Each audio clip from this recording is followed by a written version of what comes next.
Na yung ano, finished product ng fish traps natin, idol, yung ginawa ko sa unang video.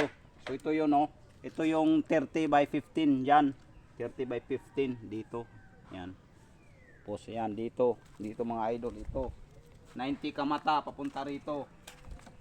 Yan. Nagdudugtong tayo dito, idol, kasi ano lang 35 lang yung papunta roon. So nagdugtong tayo ng 15 kaya 50. So ganito, idol, dito na yung pintuan, yung ginawa natin na 35 by 35. So ito na yun, idol. Lapitan mo di. Yan. Ayan na yung pinakapinto. Ayan. Sa traps natin, ayan, oh.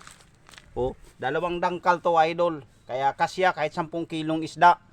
No? Huwag kang mag-alala na ano, na baka lalabas yung isda dahil kitang-kita yung pintuan, pero walang isdang makakabalik, idol, pag pumasok diyan. So ito na, idol, yung mga kawayan, ganito, idol, oh. Sa ilalim. Ayan.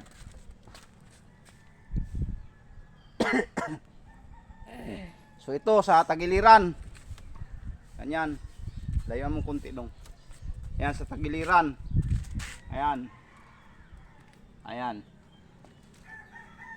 Punta ron dong. Hihina-hina, itutok. Ayan. Sa gilid.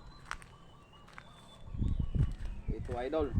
Ano to, idol? Isang dipa mahigit. Ayan, oh. Malaking traps.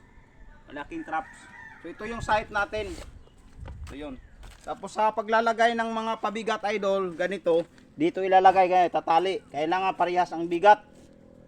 Kailangan parehas ang bigat para hindi babaliktad yung traps mo pag ano, pag pinalubog mo na sa malalim na dagat.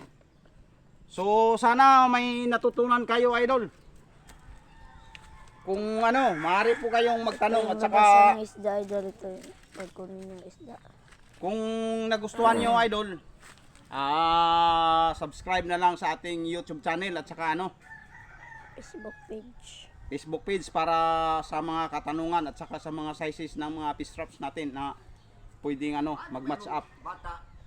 So yun lang, mga idol.